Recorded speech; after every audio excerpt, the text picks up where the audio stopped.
네, 반갑습니다. 경자입니다. 그동안 구독자 여러분들께 간간히 맥쿼리 인프라 유상증자 가능성에 대해서 말씀을 드리고 있었는데요. 어제 오후에 유상증자를 발표를 했더라고요. 자, 그래서 오늘은 유상증자 관련된 정보와 함께 저의 생각도 조금 정리를 해보도록 하겠습니다. 맥쿼리 인프라는 이번 유상증자로 4,314만 주를 모집합니다. 모집 예상 금액은 약 5천억 원이고요. 이번 유상증자로 전체 주식수가 약 10% 정도 증가하게 됩니다. 제가 맥쿼리 인프라를 처음 투자했던 시기는 2020년부터였는데요. 약 4년 정도 투자를 하고 있는데 제가 투자하고 있는 기간 동안 즉 20년 이후에 유상증자를 3번을 경험하게 되었거든요. 물론 이 종목의 유상증자는 다른 일반 주식의 유상증자와 성격이 약간 다르고 또한 유상증자를 통해서 계속 자산을 편입하고 배당금을 늘려가거나 혹은 유지를 할 수 있어야 이 종목의 매력도 계속 유지가 될 수 있다고 생각합니다. 그래도 거의 매년 유상증자를 하게 되었는데 유상증자를 하면 의도하지 않게 수량이 늘어날 수밖에 없으니까요.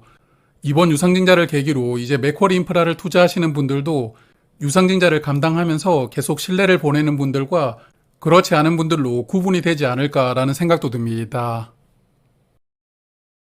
이번 유상증자는 맥쿼리 인프라 주주라면 다들 아시겠지만 하남에 위치한 데이터 센터를 인수했기 때문인데요. 미국 리츠들은 데이터 센터를 담고 있는 종목들도 많지만 국내 리츠 중에서 데이터 센터를 담고 있는 리츠가 있는지는 모르겠는데요. 여하튼 맥쿼리로서도 데이터 센터는 이번에 처음으로 편입을 해보는 자산입니다. 이번에 편입한 데이터 센터는 임차인이 LG CNS와 카카오가 사용하는 시설이거든요. 수도권에서도 아주 큰 규모의 시설이라고 하는데 이 자산을 편입하기 위해서 약 9천억 원을 사용을 했고요. 9천억 원 중에서 4,950억 원은 자산을 담보로 대출을 받았고 나머지 4천억 원은 이자를 많이 주고 후순위 대출을 받았기 때문에 후순위로 빌린 4천억 원을 유상증자로 돈을 조달하고 상환하게 됩니다. 정확하게는 유상증자로 모집한 자금 중에 4,230억 원을 사용할 예정이라고 합니다. 그리고 나머지 자금은 동부간선도로 민자 사업에 투자를 한다고 하는데요. 이 사업에 2,148억 원을 투자할 계획인데 유상증자로 조달한 자금과 일부 대출까지 더해서 약 2천억 원을 투자할 계획입니다. 동부간선도로 민자 사업은 현재 공사가 진행 중입니다. 작년 말부터 공사가 진행되고 있고 2028년 말에 완공될 예정인데요. 노원구에서 강남까지 지하 도로를 연결하는 사업인데 통행료는 2,500원을 받을 예정이고 맥쿼리는 28년 12월부터 30년간 이 도로를 운영할 수 있는 사업권을 획득하게 됩니다. 그래서 이 두 가지 사업에 투자를 하기 위해서 이번에 유상증자를 하게 되는데 앞서 말씀을 드렸지만 약 4,300만 주를 이번에 유상증자로 모집할 예정이고요. 예정된 발행 가액은 11,590원입니다. 유상증자의 최종 가격은 앞으로 2번 더 수정이 되기 때문에 향후 주가에 따라 유증 가격은 달라지거든요. 구주주 청약하기 직전의 주가를 평균을 하고 할인율을 2.8% 적용을 하는데요. 일반적으로 보면 유상증자 권리락이 나오면 주가가 조금 더 내려가거든요. 그러므로 최종 유상증자 가격이 11,590원보다 조금 더 낮아질 가능성은 높다고 예상을 하고 있는데 여하튼 이 부분에 대해서는 잠시 후에 조금 더 말씀을 드려보겠습니다. 이번 유상증자는 8월 28일이 신주 배정 기준일입니다. 신주 배정 기준일 3일 전에 보유를 하셔야 유상증자를 청약할 수 있는 권리, 즉 신주인수권을 받게 되거든요. 그렇기 때문에 유상증자에 참여할 수 있는 신주인수권을 받으시려면 8월 26일 월요일에는 주식을 보유를 해야 됩니다. 그리고 10월 4일과 7일에 청약을 하고 이번에 모집하는 신주는 10월 24일에 상장할 예정입니다. 이번 유상증자 모집 수량이 전체 주식의 9.9% 정도 비중이니까요. 신주인수권은 0.09에서 0.1 정도 비율로 배정이 될 것 같은데요. 쉽게 말씀을 드리면 100주당 9주에서 10주 정도를 신주인수권을 받게 되고요. 그리고 청약은 신주인수권 수량의 2배까지 청약을 할 수가 있는데 10주를 보유했다면 20주까지 청약을 할 수 있는 것이거든요. 다만 초과 청약한 수량은 미달 물량이 있어야만 추가로 배정될 수가 있습니다. 그리고 신주인수권은 9월 19일부터 25일까지 5영업일 동안 서로 사고팔 수가 있는데요. 맥쿼리 인프라를 계속 보유는 하고 싶은데 유상증자는 참여하고 싶지 않다. 그러면 이 시기에 신주인수권을 매도를 하셔야 됩니다. 그래서 유상증자가 처음이라면 말씀드렸던 내용이 조금 어려울 수도 있는데요. 간단히 말씀을 드리면 맥쿼리 인프라를 투자는 하고 있지만 유상증자를 참여하고 싶지 않다. 그리고 더 이상 맥쿼리 인프라를 투자하고 싶지도 않다. 이런 생각을 하시는 분들은 8월 26일까지 매도를 하시는 게 유리할 수가 있거든요. 그 다음 날에는 신주 이수권을 받는 대신 권리락으로 주가가 조금 더 떨어집니다. 하지만 반대로 지금 투자를 하고 있는데 유상증자도 참여할 생각이다. 그럼 그냥 계속 보유를 하다가 10월에 청약을 하시면 되겠습니다. 자, 그래서 오늘 유상증자 여파로 주가가 하락하면서 마감이 되었는데 23년과 21년에 유상증자를 했을 때는 주가 흐름이 어땠는지를 한번 살펴보았습니다. 먼저 23년을 보면 유상증자를 발표하고 나서 거의 3달 동안 주가가 하락했는데요.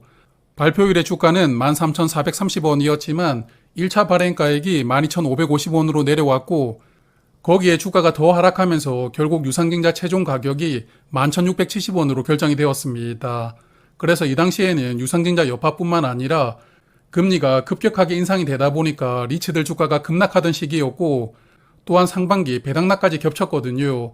주가를 하락시키게 만들어주는 3가지 요인이 함께 등장을 했는데 그래서 작년은 유상증자를 하는 타이밍이 정말 아쉬웠던 시기라고 생각합니다. 자, 그런데 21년은 분위기가 약간 달랐는데요.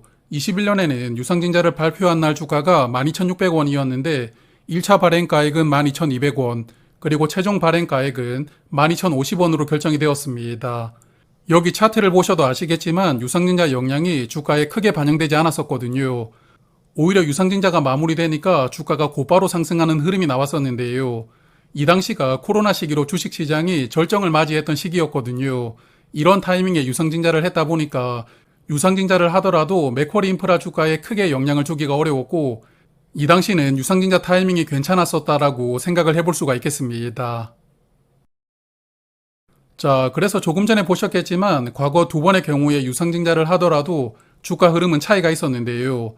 그러므로 올해는 유상증자가 주가에 어떤 영향을 줄지 아직까지 섣불리 예상하기가 힘든 상황입니다.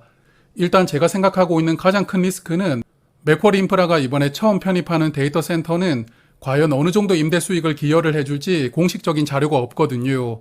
그러므로 이번에 유상증자로 주식수가 10% 정도 늘어나면 결국 임대 수익도 10%가 늘어나야 배당금을 유지할 수가 있게 되는 것인데요. 그러므로 향후 운영 수익이 늘어나는 주식수를 커버할 수 있을 것이냐, 즉 배당금이 유지될 수 있느냐를 지금 시점에서 알 수 없다는 게 투자자들에게 판단을 조금 어렵게 만들어주는 포인트라고 생각합니다. 그래서 일단은 하반기 배당금을 예상하기가 더욱 어려워졌지만 상반기와 동일하게 380원을 지급한다고 가정을 하면 올해 총 배당금은 760원이거든요. 오늘 주가 기준으로 배당률이 6.4%입니다. 향후에 금리 인하를 고려한다면 이 정도 배당률이 저는 매력적이라고 생각하는데 문제는 이번에 주식수가 10%가 늘어나기 때문에 하반기 배당금이 어느 정도 될지 예상하기가 어렵다는 부분이거든요. 개인적으로 저는 이 종목을 투자하고 있기 때문에 상반기 배당금 정도는 유지할 것이라고 기대를 하고 있고 또한 그렇기 때문에 이번 유상증자는 참여할 생각입니다만 여하튼 올해 하반기 배당금이 얼마인지를 보고 저도 계속 투자를 이어나갈지 아니면 중단할지를 연말에 판단을 해볼 생각입니다. 자, 그래서 오늘 말씀드린 내용을 정리를 해보면요. 개인적인 바람이 약간 섞여 있지만 맥쿼리는 상반기 배당금보다 현재 주가가 더 많이 떨어지고 있었거든요. 유상증자 리스크가 주가에 계속 반영이 되고 있었다고 생각이 되고 그리고 하반기부터 시작될 금리 인하 기대감이 주가에도 반영될 수가 있습니다. 그러므로 작년처럼 유상증자 때문에 주가가 크게 하락하기는 조금 어렵지 않을까 생각을 하고 있고요. 다만 오늘 주가보다는 더 떨어질 가능성이 높기 때문에 주가가 더 하락했을 때를 대비한 여유 자금은 반드시 필요하다고 생각합니다. 그리고 ISA 계좌와 IRP 계좌에서도 유상증자를 참여할 수가 있지만 계좌 특성상 돈을 쉽게 입금하고 빼기가 어려우니까요. 청약을 신청할 증거금 정도의 현금은 미리 생각을 해두시고 준비를 해두시면 좋습니다. 자, 그러면 8월 말에 신주 배정 기준일이 지나고 나면 이제 유상증자를 참여하기 위한 절차가 몇 가지가 더 진행이 되거든요. 그러므로 8월 말에 후속 일정 관련해서는 다시 한번 정리를 하고 말씀을 드릴 수 있도록 하겠습니다. 고맙습니다.